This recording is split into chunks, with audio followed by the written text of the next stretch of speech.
Bismillahirrahmanirrahim. Assalamualaikum warahmatullahi wabarakatuh.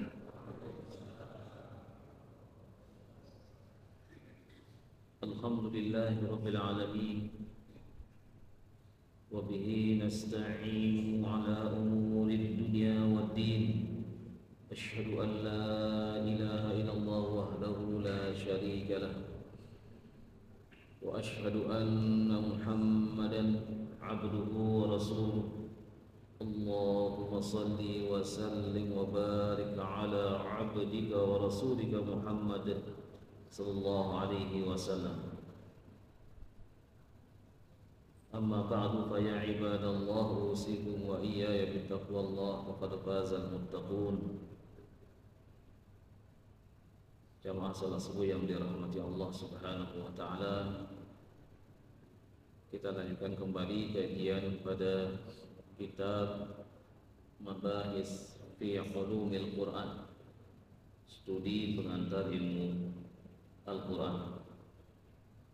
Kali ini kita akan membahas tentang I'jazul Quran, kemukjizatan Al-Quran. Sesuai dengan definisinya, Al-Quran itu adalah kalamullah al-mu'jiz. Kalamullah al-mu'jiz alladhi anzalahu Allah subhanahu wa ta'ala ala nabiyyi Muhammad sallallahu alaihi wasallam biwasitati Jibril al-muftataḥatu bi suratil Fatihah wa mukhtatamu bi suratin Nas wal muta'abbadu bi tilawatihi. Al-Quran itu adalah kalamullah yang mengandung mukjizat yang diturunkan kepada Nabi Muhammad sallallahu alaihi wasallam dengan perantara malaikat Jibril dengan sanad yang mutawatir yang diawali susunannya dari suratul Fatihah dan diakhiri dengan surat An-Nas dan membacanya bernilai ibadah. Tentang kemujizatan Al-Quran, banyak para ulama mengumpulkan dan menyingkap dari hasil istiqra, membaca Al-Quran, demikian juga membaca hadis-hadis Nabi Sallallahu Alaihi Wasallam, sehingga mereka menyimpulkan yang pertama, kemujizatan Al-Quran itu adalah min nahiyati tarkibi uslubihi ar-ra'i'ah, tarkibi uslubihi ar-ra'i'ah, yaitu susunan kalimatnya. Ini adalah sangat luar biasa indah.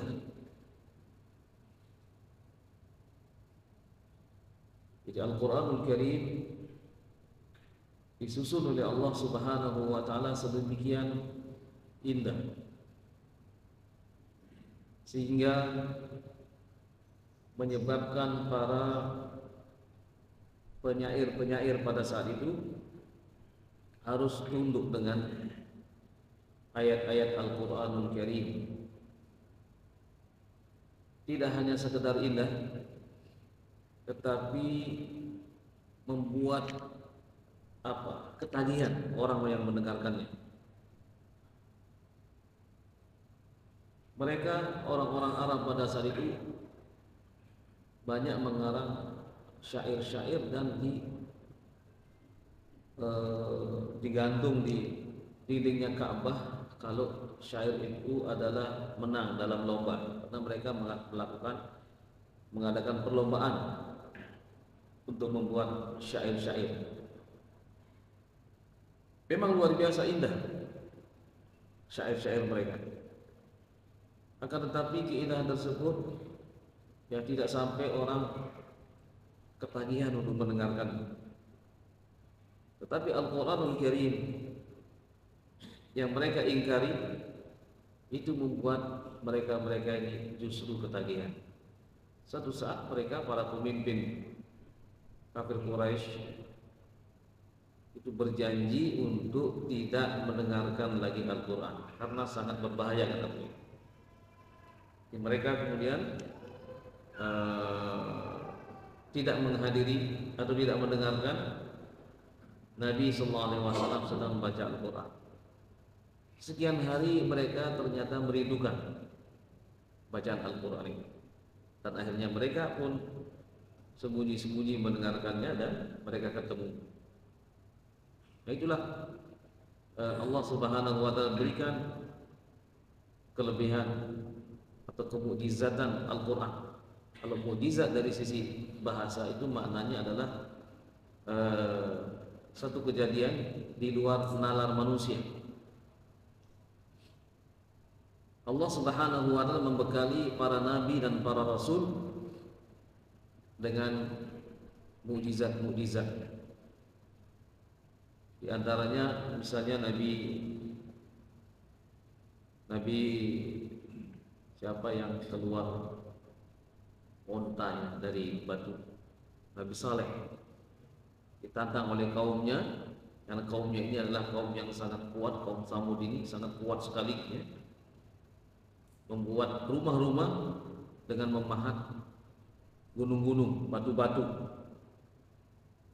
Jabus sakhra bil wad. Jadi mereka membuat rumah-rumah di gunung-gunung, memahat gunung.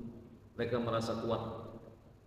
Kemudian Nabi Saleh ditantang, bisakah kamu membuktikan bahwa Tuhanmu bisa mengeluarkan onta dari batu ini?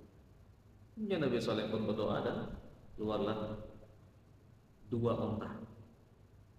Jadi anak dan ibunya. Tapi kaumnya ini mengingkari. Bahasa lama, mereka menggunakan ini sihir.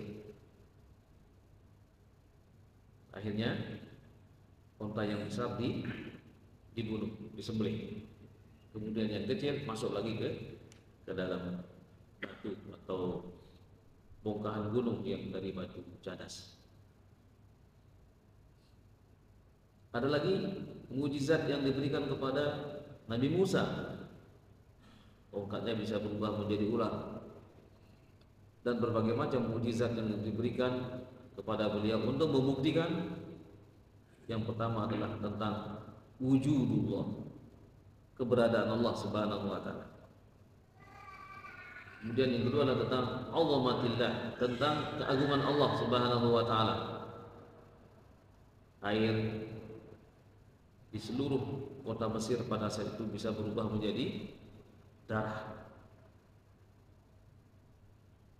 Didatangkan oleh Allah Subhanahu wa taala al-kummal wal jarad wad dafadi'. Didatangkan kepada penduduk Mesir ada belalang yang menyerbu kota mereka. Jarad. Kemudian kummal ini adalah berbagai macam binatang-binatang yang sejenis hama, worm. Terus ada dafadi', kodok ada di mana-mana pada saat itu.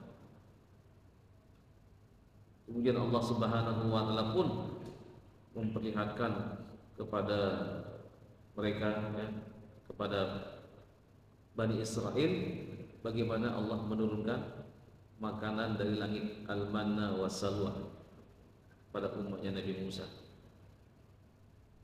Apakah mereka beriman? Sedikit di antara mereka yang beriman. Ada lagi mukjizat yang diberikan oleh Allah kepada Nabi Yusha bin Nun. Masih ingat? Pernah kami ceritakan, kata Rasulullah, tidaklah Allah Subhanahu wa taala menahan matahari itu tenggelam kecuali kepada Nabi ini, yaitu Nabi Yusha bin Nun, yang saat itu membawa bangsa Israel yang sepertinggal Nabi Musa dan Nabi Harun memasuki Baitul Maqdis. Beliau berdoa, ya Allah, tahanlah matahari itu untukku supaya kami bisa mengalahkan mereka hari ini. Pada hari itu hari Jumat, dan Allah pun menahan matahari di waktu asar sampai selesai terjadi peperangan, dan mereka pun bisa masuk ke Baitul Maqdis. Bangsa Israel, Bani Israel masuk ke Baitul Maqdis dengan harapan mereka tunduk sebagai rasa syukur kepada Allah Subhanahu wa taala. Tapi mereka justru masuknya bukan duduk tapi mundur ke belakang dengan mengucapkan hintoh, hintoh. Mereka disuruh mengucapkan hintoh, hintoh ikfir khotoyaya, ya Allah ampunlah dosaku. Tetapi mereka mengatakan hintoh, makan ya Allah, makanan ya Allah, gandum ya Allah, gandum ya Allah. Hintoh itu artinya gandum.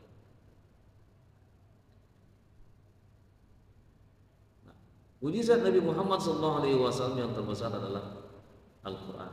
Al-Quran ini mengandung mujizat, berbagai macam mujizat seperti yang disebutkan tadi. Yang pertama adalah dari sisi susunan kalimatnya. Ketika dibacakan bisa membuat orang terenyuh mendengarkan, bisa orang menangis mendengarkan, bahkan tidak akan pernah bosan mendengarkan bacaan Al-Quranul Karim. Misalnya suratul Fatihah, setiap kali kita baca, setiap kali kita dengarkan ya dalam sholat, tidak ada satupun di antara orang-orang yang beriman itu mengatakan bosan mendengarkan Al-Fatihah. Ini mujizat luar biasa. Demikian juga membacanya. Tadi mendengarkan ini, membacanya ini adalah al-muta'abbad bitilawatihi, mendapatkan nilai ibadah. Kitab mana ya, buku mana yang kalau dibaca itu mendapatkan pahala. Rasulullah SAW mengatakan bahwasanya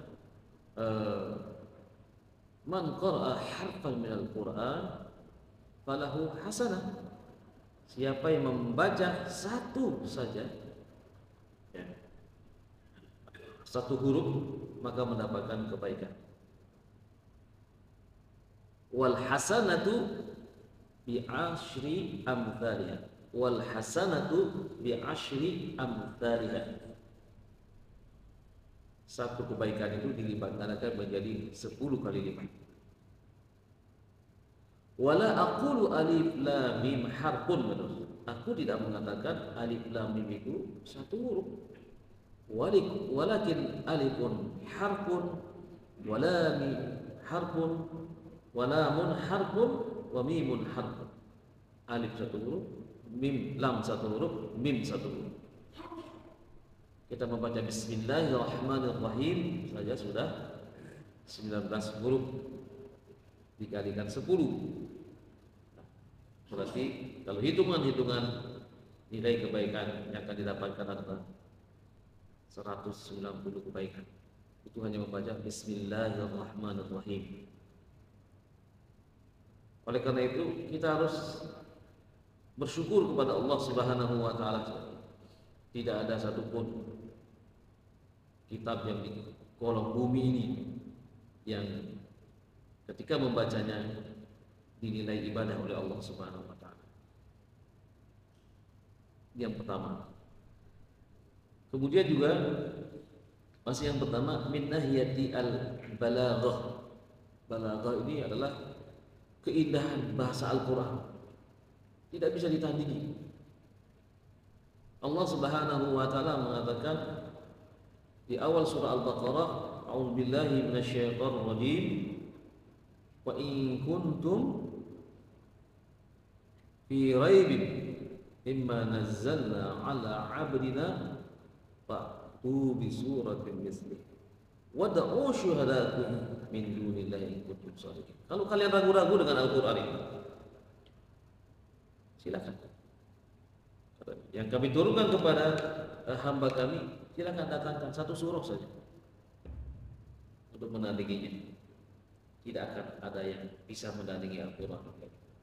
Lagi-lagi kita harus mengucapkan rasa syukur kepada Allah Subhanahu wa taala bahwasanya Al-Quran ini adalah merupakan mukjizatun khalidatun ila yaumil qiyamah. Mukjizat yang khalidah, yang kekal sampai hari kiamat.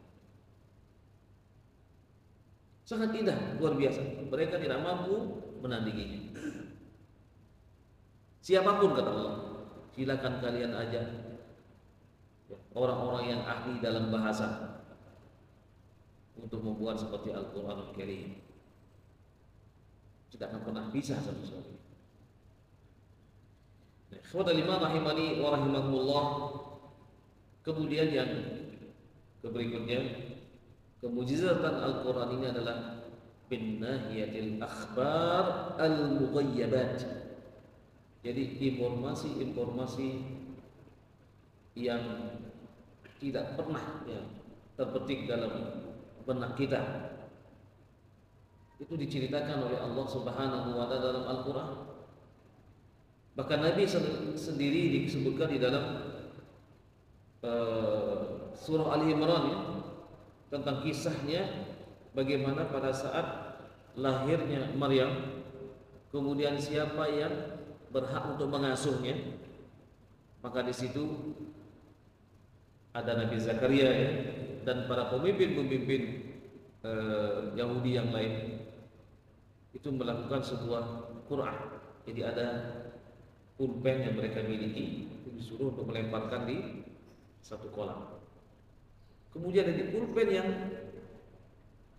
masuk ke dalam muara tersebut, saluran air ini, bukanlah mereka yang akan mengasuh. Semuanya pulpen itu jalan dan masuk ke saluran air tersebut, kecuali pulpennya Nabi Zakaria.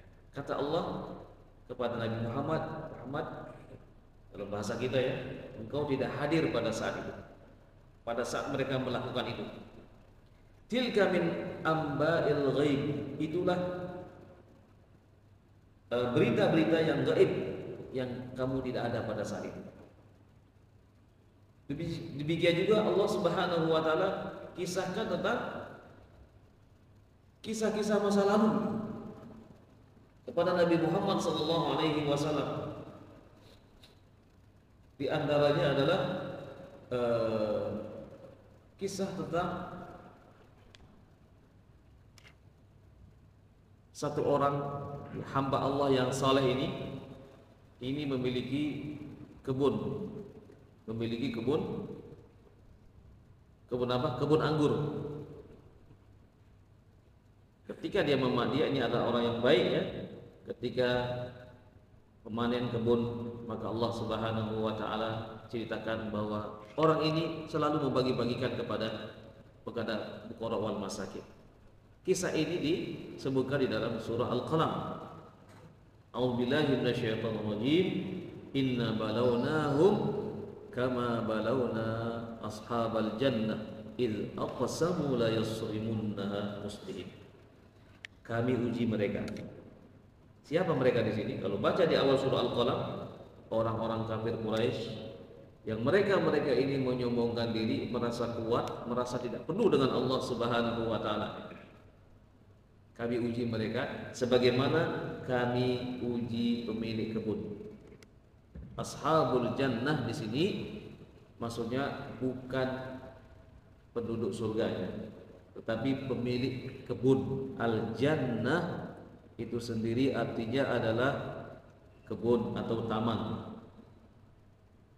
Jadi ada ashabul jannah, ada ashabul kahfi, ada ashabus sabti, ada ashabul ukhdud. Kisah-kisah ini menarik semua. Jadi Muhammad SAW nggak tahu tentang kisah ini. Diceritakanlah oleh Allah Subhanahu wa taala untuk menambah semangat Nabi, dan dari kisah tersebut nanti diambil hikmah. Bagaimana kisahnya? Nah, satu hari orang yang saleh ini berpesan, berwasiat kepada anak-anaknya supaya meneruskan apa yang sudah dilakukan di masa hidupnya. Dia memiliki 5 orang anak. Meninggalnya orang soleh ini yang baik ini, yang selalu berbagi dari hasil panennya ini dibagikan kepada orang-orang fakir. Jadi anak-anaknya ini kemudian mengatakan, memang orang tua kita tuh suka membagi-bagikan hasil panennya, tapi kita akan rugi. Dilihat kebunnya ini sangat luar biasa. Kebun anggurnya ini disebutkan di dalam tafsir oleh Abdullah bin Abbas, ini adalah laki-laki soleh inilah tinggal sakana fil Yaman qaribun min Son'ah. Dia tinggal di negeri Yaman dekat dengan Son'ah.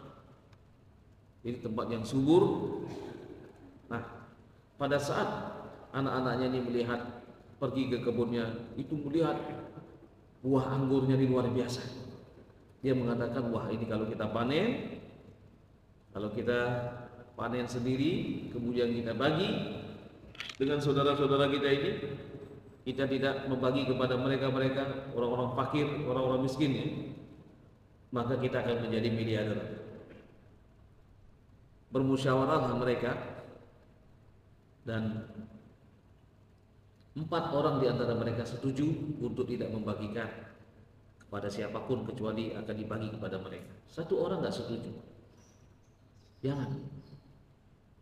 Justru kita harus menjaga kebaikan orang tua kita.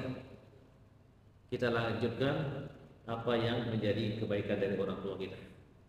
Tapi ternyata mereka ini tidak setuju, dan berangkatlah mereka di pagi hari sebelum matahari terbit, sebelum orang bangun. Yatakhafatun. Jadi mereka ini berbisik-bisik supaya tidak memberikan kepada siapapun. Falamma ra'auha qalu inna ladallun. Begitu mereka sampai di depan kebun anggurnya ini, mereka heran. Jangan-jangan kita salah jalan ini ya.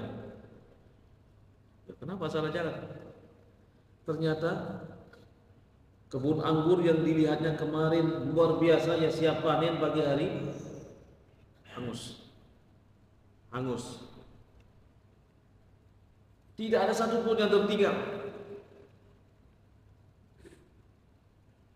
Mereka mengatakan, mungkin kita salah jalan, kita balik lagi. Periksa lagi, memang ini jalan yang kita. Bal nahnu mahrumun. Bahkan kita tidak mendapatkan apapun sekarang. Kemudian orang yang kelima mengatakan, bukankah sudah kami mengatakan, qala awsatum alam aqul lakum laula tusabbihu?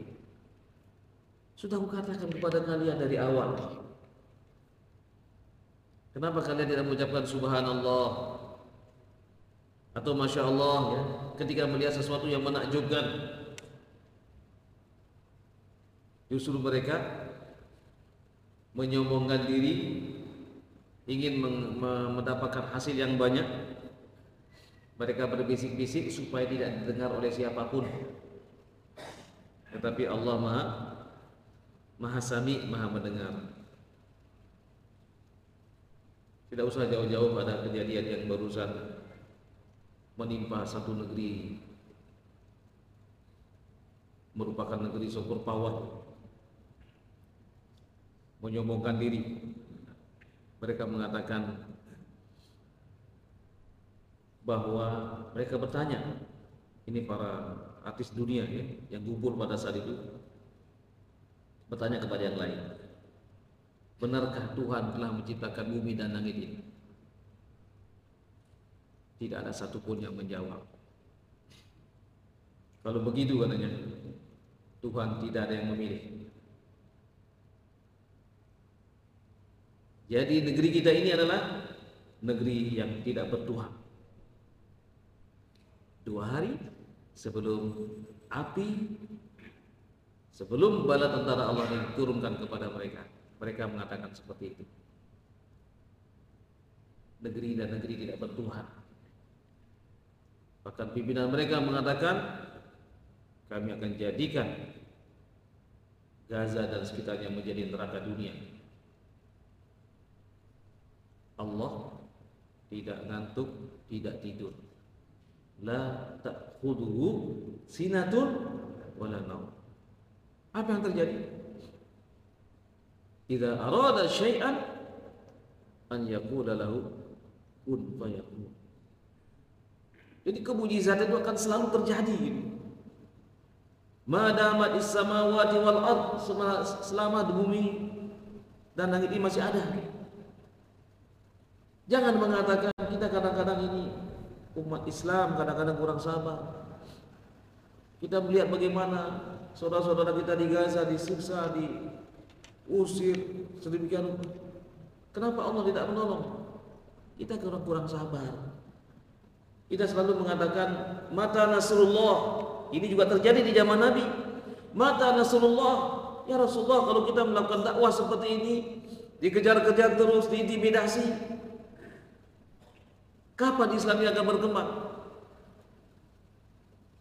Allah Subhanahu wa taala menjawab,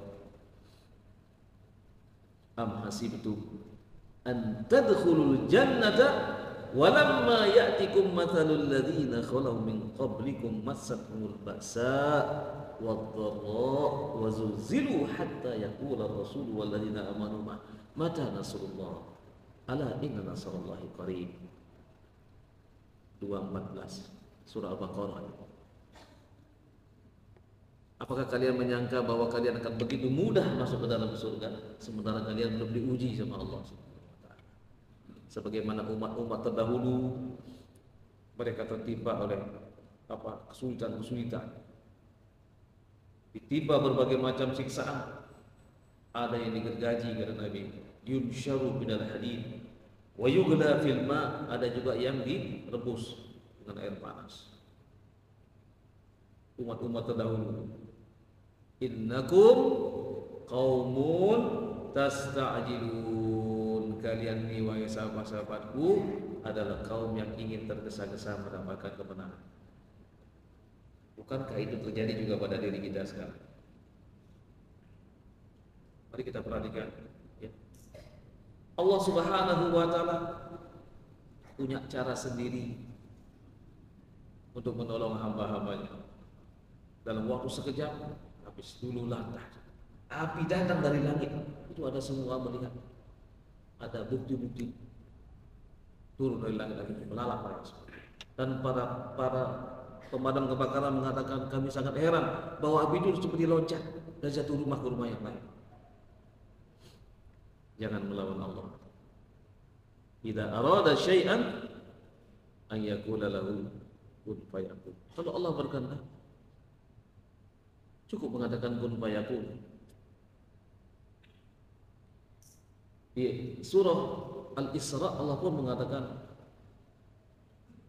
wa ma kunna mu'adzibina hatta nab'asa rasul. Kamilah tidak akan pernah mengazab satu kaum kecuali kami telah mengutus kepada mereka utusan.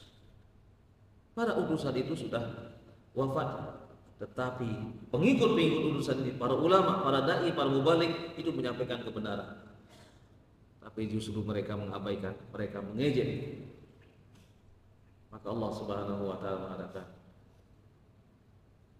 idza aradna an nuhlika qaryatan amarna mutrafiha fafasaku fiha fahaqqa 'alaiha al-qawlu fadammarnaha tadmira. Jika kami ingin menghancurkan satu kaum, kami perintahkan kepada orang-orang yang memiliki jabatan, orang-orang yang memiliki kekayaan, orang-orang pentinglah di negeri tersebut, diperintahkan untuk taat kepada Allah Subhanahu wa taala, tapi justru mereka fasik, merusak. Maka Allah Subhanahu wa taala berhak kami untuk menghancurkan negeri tersebut. Jadi Allah Subhanahu wa taala menghancurkan satu negeri ketika para pejabat-pejabatnya banyak melakukan kefasikan. Kemudian Allah Subhanahu wa taala meneruskan firman-Nya, wa kam ahlakna minal quruni min ba'di Nuh Jadi berapa banyak kami hancurkan setelah Nabi Nuh negeri-negeri yang mereka banyak melakukan perbuatan dosa. Baik, ikhwata liman rahimani wa rahimahullah. Tadi kita bercerita tentang kisah ashabul jannah ini, ya. Ketika mereka sombong, tidak ingin berbagi dengan yang lain ketika memiliki harta, ya. Dalam hal ini adalah hasil panennya. Justru Allah Subhanahu wa taala menghancurkan semua. Kemudian barulah mereka tobat kepada Allah Subhanahu wa taala. Dan kejadian seperti ini akan selalu berulang dan berulang. Siapapun di antara mereka yang diberikan dititipkan harta tapi mereka tidak mau berbagi, siap-siaplah seperti ashabul jannah tadi, atau kisah yang semisal, yaitu di dalam surah Al-Kahfi.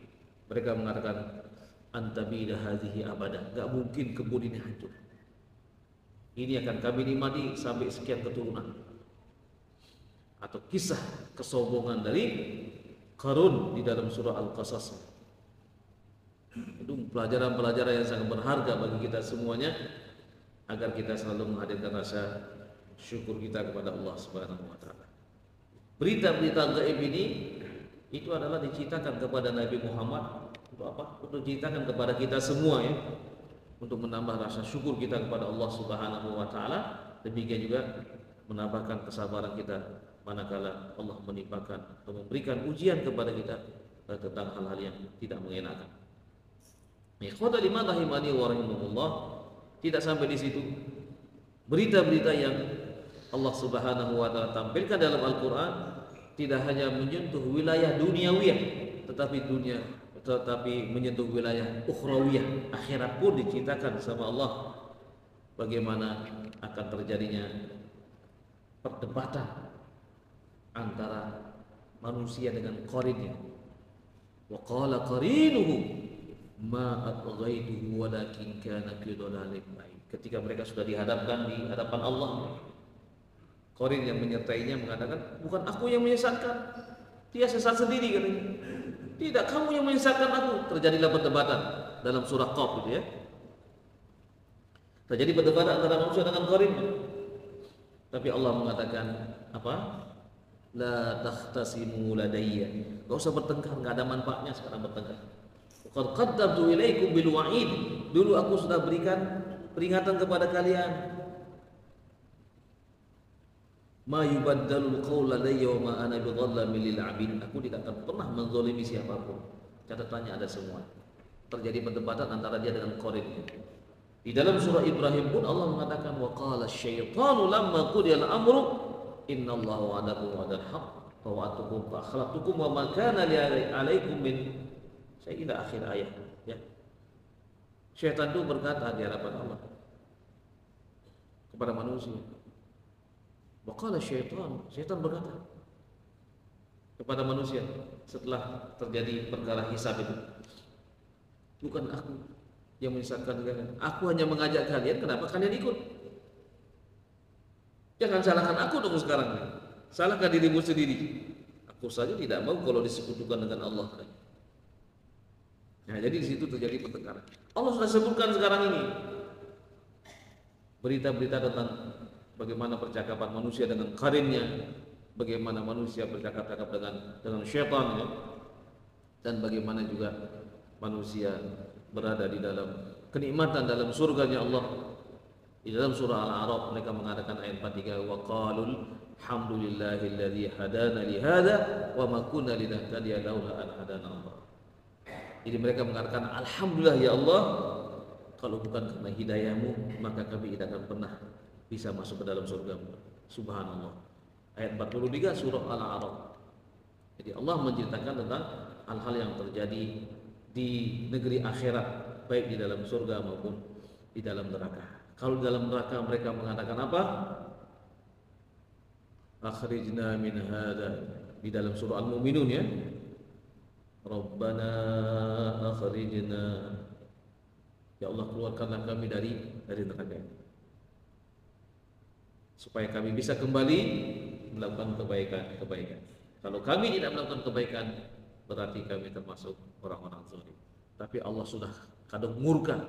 Qala sa'u fiha wa la tukallimun. Diam kamu. Enggak usah kamu berbicara dengan aku. Di akhir-akhir surah Al-Mu'minun. Baik, ikhwatan liman rahimani wa rahimakumullah. Berbicara tentang kemujizatan Al-Qur'an sangat luas sekali. Terakhir, Al-Qur'an mengandung mujizat dari sisi apa? Keilmiahannya. Maksudnya di sini adalah berbicara tentang berbagai macam disiplin ilmu ada dalam Al-Qur'an semua. Ketika orang sibuk menceritakan tentang bagaimana kok bisa terjadi dua pertemuan laut, ini nggak bersatu, atau di bawah laut itu ada air yang tawar, ini mereka sulit untuk menalar. Kemudian setelah diteliti, mereka menemukan referensi dalam Al-Quran. A'udzubillahi minasyaitonir rajim. Marajal bahraini yaltaqiyan wa bainahuma barzakhun la yabghiyan. Ada dua lautan yang bertemu, tapi nggak bisa nyatu. Ada dalam Al-Quranul Karim. Ketika mereka bingung melihat bagaimana ketika mereka datang ke bulan, ternyata bulan itu ada seperti terbelah menjadi dua. Ini di mana dapat rujukannya? Ternyata setelah dikaji, mereka menemukan dalam Al-Quran ada surah Iqtarabatis sa'ah wa insyaqqal qamar. Surah Al-Qamar, surah bulan ada. Dan masih banyak lagi tentang kemujizatan Al-Quran. Jadi intinya adalah ulumul Quran ini mengajarkan kepada kita semua supaya kita bisa memiliki pengetahuan tentang Al-Quranul Karim dari berbagai macam disiplin ilmu. Tujuannya adalah yang paling utama supaya kita yakin bahwa Al-Quran adalah min indillahi subhanahu wa ta'ala. Al-Quran betul-betul diturunkan oleh Allah subhanahu wa ta'ala dan menjadi kita pegangan seluruh umat manusia, hudan linnas. Tetapi manusia ini banyak yang bisa mengambil hidayah itulah hanya orang-orang yang beriman dan orang-orang yang bertakwa. Hudan lil muttaqin. Semoga kita semua bisa mengambil pelajaran daripada Al-Quran yang Allah Subhanahu wa ta'ala turunkan kepada Nabi Muhammad dan menjadi kitab kita semua, menjadi pegangan dalam kehidupan ini sampai kita nanti menghadap Allah Subhanahu wa ta'ala. Mungkin ini yang dapat disampaikan. Barangkali ada yang bertanya. Pasti akan bertanya. Luar biasa ya. Silakan.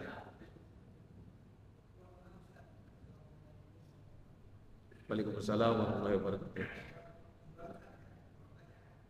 Ya.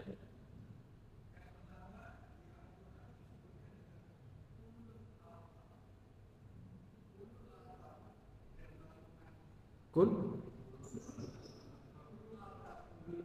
ulul albab ya.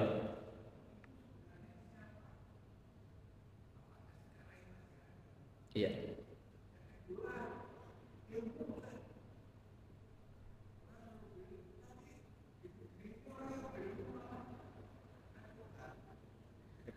Iya.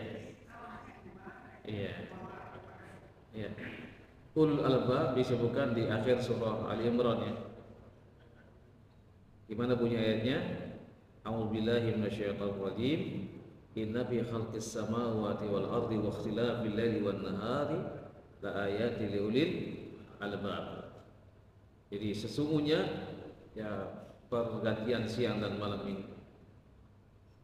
dan penciptaan bumi dan langit ini adalah merupakan tanda-tanda kekuasaan bagi ulul albab, orang-orang yang cerdas. Penyebutan orang yang cerdas dalam Al-Quran itu ada tiga.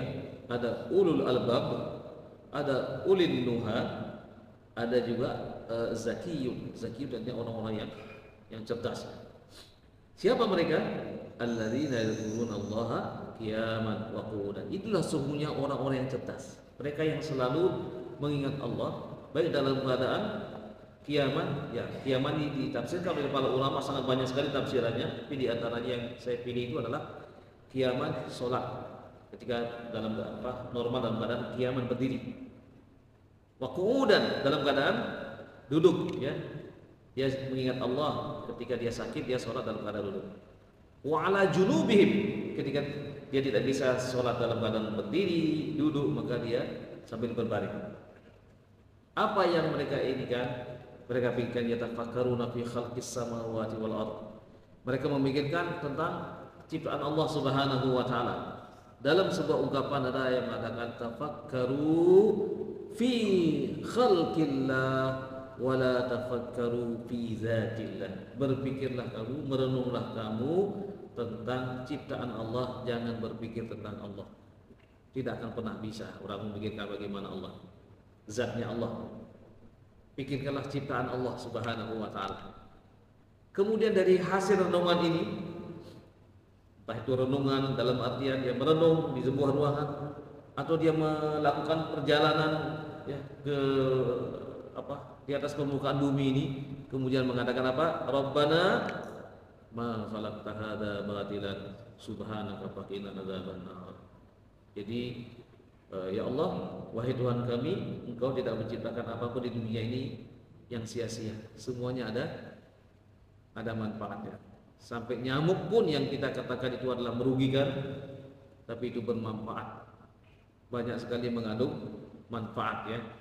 Ada orang yang mempelajari tentang nyamuk bisa bikin pabrik obat nyamuk ya. Ada yang mempelajari tentang spesies nyamuk menjadi dokter spesialis tentang masalah nyamuk. Itu baru satu ekor nyamuk saja, belum yang lain-lain. Fakina adzabannar. Nah, demikian seterusnya. Jadi orang-orang yang cerdas adalah orang-orang yang mampu menghadirkan rasa syukur kepada Allah Subhanahu wa taala. Itulah orang-orang yang cerdas. Yang kedua, orang-orang yang berilmu banyak ya. Tapi yang dikehendaki itu adalah disebutkan di dalam surah Fatir ya. Innama yakhsyallaha min ibadihi al ulama. Silakan banyak orang berilmu, tetapi Allah mengatakan orang yang berilmu ini adalah para ulama yang takut kepada Allah Subhanahu wa taala. Innama yakhsyallaha min ibadihi ulama. Maksudnya orang-orang yang takut kepada Allah dari hamba-hamba Allah adalah para ulama-ulama. Jadi mereka memahami bahwasanya mereka tidak memiliki apapun, tetapi Allah berikan sesuatu yang bisa membuat mereka berkarya ya, bisa membuat mereka kaya, tidak sombong sebagaimana Qarun, la tafrah innallaha la yuhibbul farid. Qarun ini setelah mendapatkan banyak harta, ketika ada orang yang meminta, dia mengatakan, kerja dong, jangan malas-malas, aku ini kerja siang dan malam sehingga aku mendapatkan ini. Dia tidak mengatakan ini karunia Allah yang dicurahkan oleh Allah Subhanahu wa taala. Siapapun yang memiliki ilmu apapun ini ya, maka kalau dia tidak pandai bersyukur kepada Allah, maka Allah akan menghilangkan kemampuan yang dimilikinya. Yang dikehendaki dalam Islam ini adalah bukan hanya orang-orang yang pintar ya, tapi orang-orang yang senantiasa berada dalam kebenaran. Wallahu ta'ala.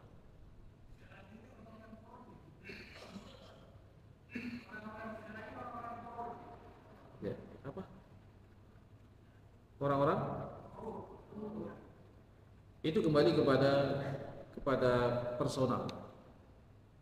Siapa sih yang tidak mengenal Qarun? Ya, itu kan awalnya adalah dia umatnya Nabi Musa, bahkan kerabatnya Nabi Musa. Siapa yang tidak mengenal Bal'am? Ya, juga sama gitu ya.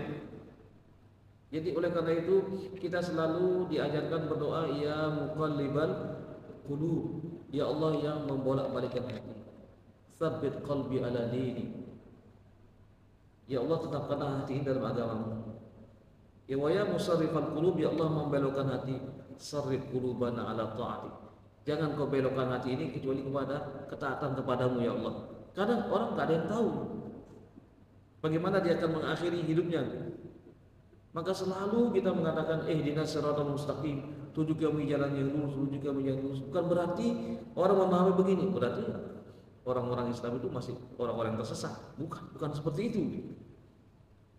Karena hak ya yang menentukan seseorang itu usul khotimah itu ya Allah Subhanahu wa taala. Tapi kita diberikan cara-cara untuk menuju kepada jalan tersebut.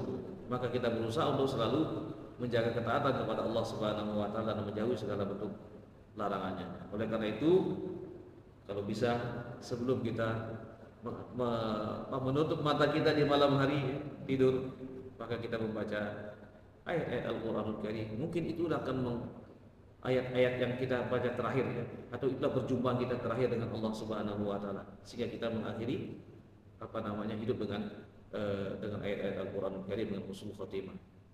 Ada sebuah kisah sedikit saja, orang yang membuat kemah di zaman Nabi ini, ternyata di bawah itu ketika dibangun kemah ada orang baca Quran di kuburan. Baca surah apa? Al-Mulk. Bismillahirrahmanirrahim. Tabarakalladzi biyadihil mulku wa huwa ala kulli syai'in qadir. Bilang kepada Nabi, ya Rasulullah, saya enggak tahu, saya bikin kemah ternyata di bawah itu ada kuburan. Saya dengar orang baca seperti itu. Kata Rasulullah apa? Suratul Mulk atau Tabarak, surah Al-Mulk atau Tabarak. Dalam riwayat yang lain ada surah yang jumlahnya 30 ayat. Itu akan menjadi wiqayah min azabin nar, akan menjadi pelindung dari azab kubur. Sampai surah itu terdengar dibaca di situ ya. Ada yang melindungi orang yang suka membaca surah Al-Mulk. Karena Rasulullah, bacalah surah Al-Mulk di malam hari, jadi Allah Subhanahu wa taala akan mengampuni dosa-dosa. Jangan tinggalkan surah Al-Mulk, jadikan dia sebagai wirid dan yaumian, jadi wirid harian. Itu baru satu surah, belum yang lain-lain. Baik, cukup insyaallah ya. Atau masih ada yang mau bertanya? Bisa dipahami, Pak? Atau mau bertanya lagi? Baik, oke. Baik, kalau begitu kita akhiri dengan doa kafaratul majlis. Subhanakallahumma wa bihamdika asyhadu an la ilaha illa anta astaghfiruka wa atubu ilaik. Wal 'afwu minkum. Assalamualaikum warahmatullahi wabarakatuh.